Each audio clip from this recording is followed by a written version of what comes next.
साथियों, नेपाल की हालत आपने देखा ही होगा। नेपाल को पूरी तरीके से बर्बाद कर दिया नेपाली ब्राह्मणों ने। यह खबर तेजी से वायरल है और कहीं ना कहीं इस नेपाल को बर्बाद करने में नेपाली ब्राह्मणों ने जो लूट माप मची रखी हुई थी, पूरी तरीके से नेपाल को लूट लिया, कंगाल कर दिया, बेरोजगारी बढ़ाई, गरीबी बढ़ाई। इसलिए वहां के युवाओं ने ऐसा दंगल मचाया कि नेपाली ब्राह्मणों को भागना पड़ा दुम दबा के दोस्तों। और यह स्थिति कहीं ना कहीं भारत में भी उत्पन्न होगी क्या, इसका डर सता रहा है लोगों को। और चैनलों के, सोशल मीडिया चैनलों के माध्यम से वो या तमाम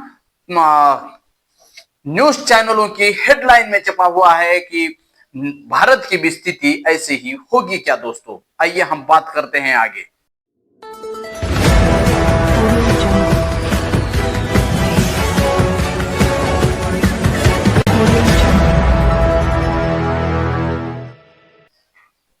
तो जय भीम दोस्तों, नमो बुद्धाय। आप देख रहे हैं द मूक नायक में आपका स्वागत है। दोस्तों, नेपाल की स्थिति क्या भारत में भी पैदा होगी क्या? नेपाल जैसा डर भारत को भी सता रहा है दोस्तों। नेपाल के ब्राह्मणों के जैसा इस देश के भी ब्राह्मण इस देश को लूट रहे हैं क्या? नेपाल को जिस प्रकार से ब्राह्मणों ने बर्बाद किया, क्या भारत को भी ब्राह्मण वैसे ही बर्बाद कर रहे हैं? यह सवालों के घेरे में आज भारत भी कहीं ना कहीं है दोस्तों। यह तमाम सोशल मीडिया में आप खबरें देख सकते हैं कि ब्राह्मणों ने नेपाल को लूट लिया। नेपाल जैसी स्थिति भारत में भी पैदा होने वाली है क्या?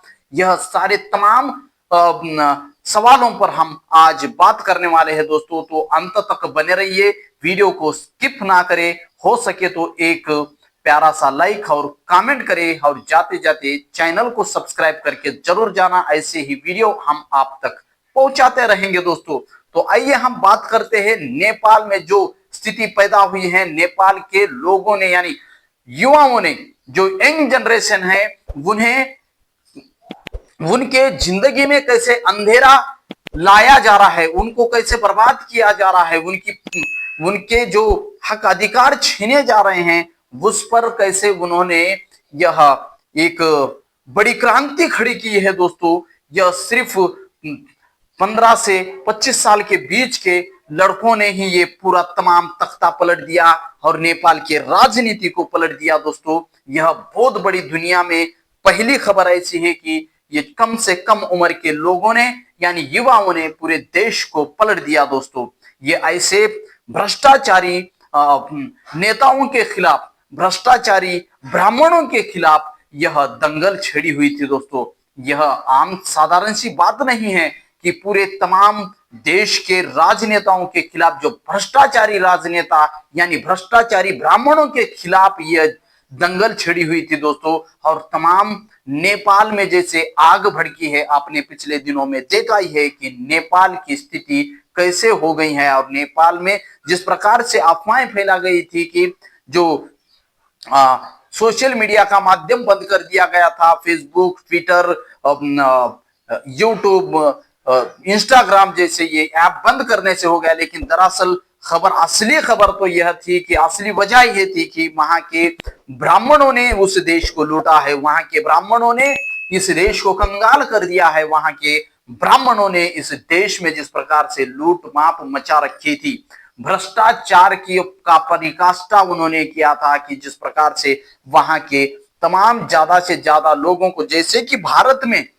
कुछ चंद मुट्ठी भर ब्राह्मण इस देश को कैसे लूट रहे हैं, भारत में भी आप देखिए कथावाचक के नाम पर जो राजनीति में जाओ ब्राह्मण आपको दिखेगा, जहां पे बड़े बड़े नौकरी पर जाओ, जहां पर बड़े बड़े इस भारत के कोलिजियम पर भी ब्राह्मणों का कब्जा है, यानी सर्वोच्च न्यायालय पर भी ब्राह्मणों का कब्जा है। इस भारत देश की भी स्थिति नेपाल जैसी ही है क्या, यह सवाल खड़े हो रहे हैं दोस्तों। तो इस बीच में इस देश के सर्वोच्च न्यायाधीश सीजेआई BR गवई जी का बयान सामने यह आया कि हमारे देश के संविधान पर हमें गर्व है, उस पर भरोसा है। लेकिन दोस्तों, संविधान बहुत अच्छा है, उस पर गर्व करने से ही बात आगे नहीं बढ़ेगी, क्योंकि उस संविधान की रक्षा करना पड़ेगा। इस संविधान को बदलने के लिए किसी शक्तियां काम कर रही हैं। हालांकि 2024 का जो इलेक्शन था, कहीं ना कहीं इसी संविधान ने उसे बचा लिया है, लेकिन 2024 के इलेक्शन का मुद्दा यही था कि 400 पार होते ही संविधान को बदला जाएगा, इस देश को हिंदू राष्ट्र बनाया जाएगा, इस देश को तानाशाही राष्ट्र बनाया जाएगा। इस मुहिम से ही 2024 का इलेक्शन हुआ है दोस्तों। लेकिन इस देश के संविधान को अच्छा ही मानकर नहीं चलेगा, क्योंकि बाबा साहब का स्टेटमेंट है, किसी भी देश का संविधान कितना भी अच्छा क्यों ना हो, उसे चलाने वाले लोग अगर बुरे होते हैं तो संविधान बुरा साबित हो सकता है। अगर किसी भी देश का संविधान कितना भी खराब क्यों ना हो, बुरा क्यों ना हो, उसे चलाने वाले लोग अगर अच्छे हो तो वो संविधान भी अच्छा साबित हो सकता है। इसी प्रकार से हमारे देश की स्थिति ऐसी है दोस्तों, संविधान को चलाने वाले लोग कितने साफ सुथरे हैं और कितने अच्छे हैं, अब भली भांति आप भी जानते हैं दोस्तों। वैसे ही नेपाल का संविधान, नेपाल की जो लोकशाही है, नेपाल का जो गणतंत्र राज्य है, नेपाल में जो सेकुलर राज्य बनाया गया है, लेकिन वहां की जो सरकार बनी हुई थी, वहां के जो ब्राह्मण है, उन्होंने कहीं ना कहीं इस नेपाल को बर्बाद कर दिया, नेपाल को एक राज्यशाही की ओर लेके जाने का प्रयास किया। फिलहाल भी मौजूदा जो आर्मी चीफ है और वहां पर कुछ लोग ऐसे राजकारण में बैठे हुए कि वो नेपाल को राज्यशाही की ओर लेके जाने का प्रयास कर रहे हैं। इसीलिए बालिन शाह को प्रधानमंत्री बनाते बनाते वहां पर पूर्व चीफ जस्टिस को अभी प्रधानमंत्री बना दिया गया है। इसके पीछे सबसे बड़ा हाथ आर्मी चीफ का भी है, और आर्मी चीफ ये नहीं चाहता कि इस देश में लोकतंत्र कायम रहे। यह खबर नेपाल से आ रही है दोस्तों। और नेपाल के जो साइंस जर्नी में जो लाइव पॉडकास्ट हुआ था, वहां पर नेपाल से 2 डेलीगेट्स ज्वाइन हुए थे। उनका कहना था कि ये एक गोरे लामा जी और उन्हीं के साथ एक शंकर गुहा जी ज्वाइन हुए थे साइंस जर्नी में। हम उन्हीं के साथ जो इंडिया से ज्वाइन हुए थे दास खरात जी, इन दोनों का पॉडकास्टिंग यानी लाइव चल रहा था। तो उन्होंने उसमें साफ कर दिया है कि इस देश को फिर से राज्य के हाथ में, एक राजा के हाथ में देने का प्रयास चल रहा है। तो उसमें आर्मी चीफ का भी यही मानना है कि इसे फिर से एक राजा के हवाले कर दे। तो दोस्तों ये कहीं ना कहीं फिर से नेपाल खतरे के हाथ में ही गया है, कहीं ना कहीं नेपाल की भागदौड़ है, फिर से ये कहीं ना कहीं ब्राह्मणवादी षड्यंत्र के ही हाथ में गई है। क्या खतरा फिर से नेपाल के ऊपर है? जैसे कि 2009 में जो ऐसे ही जंग छिड़ी थी, ऐसे ही आंदोलन हुआ था, उससे कोई भी नेपाल के आम जनता को किसी भी प्रकार का कोई फायदा नहीं हुआ। फिर से नेपाल में आज की स्थिति भी वैसी ही खड़ी हुई है कि जो 2009 में हुई थी, वैसी ही आज भी स्थिति खड़ी हुई है। क्या ये बच्चों के मेहनत को, बच्चों के ये बदलाव को, क्या नेपाल की स्थिति अभी चेंज होगी? क्या नेपाल में फिर से समानता का अधिकार मिलेगा? यहाँ ज्यादातर ब्राह्मणों ने लूटमार मची रखी थी। वहां के जो आदिवासी है, वहां के जो मूल निवासी जिसे कहते हैं, वहां के जो बौद्ध लोग हैं, उन्हें पीछे ढकलने की साजिश चल रही है और नेपाल को हिंदू राष्ट्र बनाने की बड़ी साजिश चल रही है दोस्तों। पिछले दिनों वहां पर तो भारत के पाखंडी मोरारजी देसाई का वहां पर प्रोग्राम होता है, वो भी लुम्बिनी में, जहां पर तथागत बुद्ध की जन्मस्थली है, वहां पर होता है। और उस प्रोग्राम के पीछे का षड्यंत्र यह था कि बुद्ध के जन्मस्थली पर राम की मूर्ति की स्थापना करे, राम का स्टैच्यू बिठाए वहां पर, और उस पवित्र बुद्ध जन्मभूमि को भी मलिन कर करके वहां पर उस देश को हिंदू राष्ट्र बनाने की बड़ी साजिश हो रही है दोस्तों। और यहाँ पर विलास खरात ने भी बड़ा खुलासा यह किया है कि नेपाली ब्राह्मणों का और यहाँ के आरएसएस ब्राह्मण वादियों का यह जबरदस्त कनेक्शन है, और ये लोग नेपाल को पहले ब्राह्मण राष्ट्र बनाने की तैयारी कर रहे हैं, और यहाँ पर हिंदू राष्ट्र बनाने की तैयारी यानी ब्राह्मण राष्ट्र बनाने की तैयारी वह जोरों से शुरुआत हुई थी 2024 इलेक्शन के दौरान। और उसी के साथ भारत में भी देश को यानी हिंदू राष्ट्र बनाम ब्राह्मण राष्ट्र बनाने की तैयारी पूरेपूर चल रही थी दोस्तों। लेकिन यहाँ की जो जनता है, जो अम्बेडकराइट जनता है, जो बुद्धिस्ट जनता है, वो हमेशा सतर्क रहती है और इनके नाकाम साजिश को नाकाम करने की कोशिश में रहती है दोस्तों। तो यहाँ पर विलास खरात ने एक बड़ा खुलासा ये किया है कि जो यहाँ की जो मनुवादी ब्राह्मणवादी जो सोच है, जो आरएसएस ब्राह्मणवादी आतंकवाद है, उसको टक्कर देने वाला यहाँ पर अंबेडकराइट समाज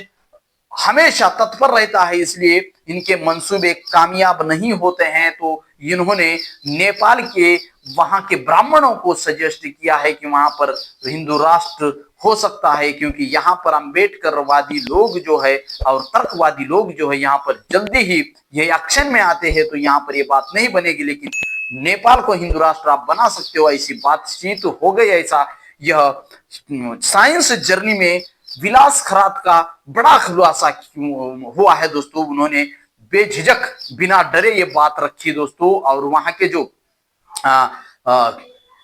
शंकर गाहा ने, नेपाल के शंकर गाहा जी ने यह कहा है कि यहाँ राज्यशाही लाने का कोशिश चल रहा है और उनमें जो आर्मी चीफ है उनका राज्यशाही के और ही उनका कद मुड़ रहा है। इसलिए उन्होंने जैसे कि एक बौद्ध प्रधानमंत्री बनते बनते उनको साइड में रख करके अचानक उस देश की जो पूर्व न्यायाधीश थी उन्हें अभी प्रधानमंत्री बनाने का घोषित किया है दोस्तों। तो यह क्या आगे देखेंगे कि क्या नेपाल की जनता को न्याय मिलेगा या समानता का अधिकार मिल सकता है? क्या नेपाल के आम जनता, गरीब जनता को कुछ आगे चल के फायदा होता है क्या दोस्तों? हम यह देखेंगे।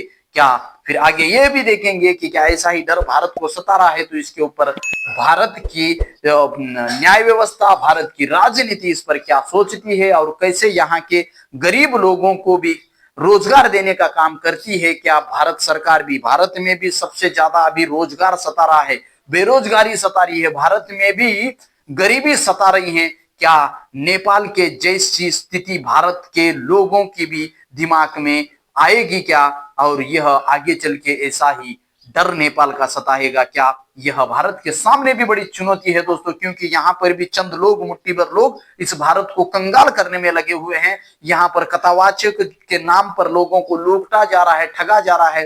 कथावाचक के नाम पर 10-10, 20-20 लाख रुपए एक दिन का चार्ज करके वो लोग जेट विमान में घूम रहे हैं, अय्याशी कर रहे हैं और यहाँ पर गरीब गरीब ही होते जा रहा है। ये ऐसी ही स्थिति नेपाल जैसे इस देश की भी है दोस्तों। लेकिन यहाँ के लोग समझदारी की वजह से, यहाँ के संविधान की वजह से कहीं ना कहीं भारत एकजुटता और अखंडता में बना हुआ है। लेकिन कहीं ना कहीं आगे क्या जो दौर है, आगे का फ्यूचर है, आने वाला समय जो है, भारत को भी ये डर सता रहा है। ऐसे सोशल मीडिया में चर्चा चल रही है दोस्तों।